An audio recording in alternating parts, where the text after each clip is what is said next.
This is Audiobook Caboodle YouTube channel. Click on the subscribe button and listen unlimited audiobooks anytime, anywhere.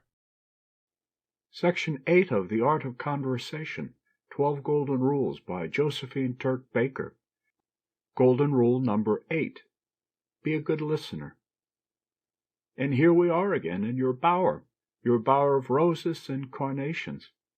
It is always summer here, for there are always flowers. You wear them, too, as another would wear her jewels. She went by dale, and she went by down, with a single rose in her hair. This is as I like my flowers, around me and about me. Conservatories have no charm for me, for one cannot live in a conservatory. I like my roses where, as I sit and write, I can inhale their fragrance and see their wondrous beauty. What is more beautiful than a rose? Wouldn't The Woman with the Rose make a nice title for a poem? You are really lacking in originality. You never would have thought of it in the world if The Man with the Hoe had not suggested it. Oh, I agree with you that I am not original, and that the title was suggested, but not, as you think, by the man with the hoe. Aren't we wasting valuable time? You know we were going to discuss Golden Rule number 8, and we haven't even decided what it shall be. Be a good listener. Wasn't it Addison who said that the most skillful flattery was to let a person talk on and be a good listener? But somehow this has such a ring of insincerity.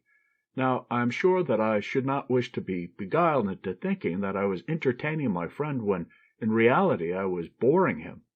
Yes, but a person who observes all our golden rules will not talk on. You know, there are few persons who can talk on and not bore their listeners. Of course, if people were tactful and would observe Golden Rule number 7, choose topics in which all are interested, it would not be necessary for the listener to feign an interest if he has it not. But what are we going to do when we are in the society of those who do not observe this rule? Sometimes we can enjoy the conversation of others for reasons opposite to what might be expected. For example, a few days since, I was one of several guests at a luncheon, and I was very much amused in noting how subjects which in themselves seemed very prosaic could elicit so much enthusiasm in their discussion. For example, the guests discussed the making of salads, and much enthusiasm was expended over a mixture of fruit, nuts, and olive oil. The subject was certainly highly relevant, as the very kind of salad in question was in evidence, calling forth enthusiastic encomiums from all. I suppose you are often amused at the amount of interest shown in trivial subjects? No, I too at times like to relax and to talk about subjects that would seem frivolous to many.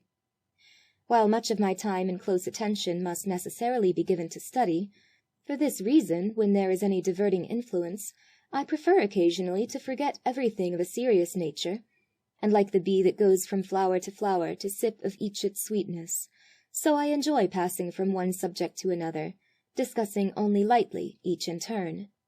So you see, whether it is salads or pâtés, Mrs. Campbell or Paderewski, shirred gowns or pleated, these subjects at times may prove interesting and diverting. But when a person is deeply interested in some special study that counts, I cannot see how he can find much satisfaction in the discussion of topics so very foreign to his specialty. As I have just implied, the specialist finds it necessary to relax. I have in mind a noted physician who spends many of his waking hours, and hours when he should be sleeping, either in his laboratory or with his patients. But immediately when he enters his drawing-room to greet a friend, he forgets his work utterly for the time being, and before many minutes have passed, his listener is convulsed with laughter over some new story, the latest acquisition to the doctor's stock. Do you know, I often wonder why people do not cultivate the art of storytelling. It seems to me that if one would entertain one's friends now and then with a good story, it would enliven what would otherwise be a very dull occasion. Storytellers, good storytellers, are probably born, not made. And yet the person who is not especially gifted in this art may succeed in entertaining his listeners, provided that he has wit enough to remember the point, and to couch his language so that the denouement is not surmised, for surprise is an important element in the telling of a story. Occasionally I hear a good story and one that I wish to remember, but I can never trust myself to repeat it for fear that I shall commit the flagrant sin of missing the point, and that omission would of course be unpardonable. I think you might become a very successful raconteur if you would give some attention to the art in question. Of course, the important thing to remember is, what are the essentials? To omit all unnecessary details, to keep the listener in suspense, and above all, not to omit the point. We cannot all be Charles Lambs nor Sidney Smiths, but we can each have our little store of funnycisms from which to draw when the occasion is opportune, or the story relevant. Well, I suppose we must decide that one must be a good listener at all hazards, and that one must find something of interest in the conversation of others, even though the subject may be salads when it should be suffrage. For example, shall we make be a good listener at all hazards, golden rule number 8? Yes, I suppose so.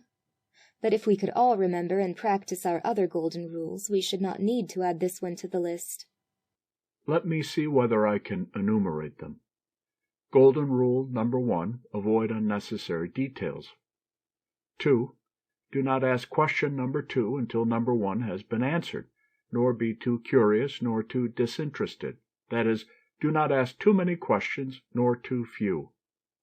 3, do not interrupt another while he is speaking. 4, do not contradict another, especially when the subject under discussion is of trivial importance. 5, do not do all the talking. Give your tired listener a chance. 6, be not continually the hero of your own story, and on the other hand, do not leave your story without a hero. 7, choose subjects of mutual interest. And our latest acquisition, golden rule number 8, be a good listener. You have done remarkably well to remember all these rules. Haven't I earned a reward? What shall it be? The rose in your hair. End of section 8. This was Audiobook Caboodle YouTube channel presentation. For full audiobook, check out our playlist section. Links in description below.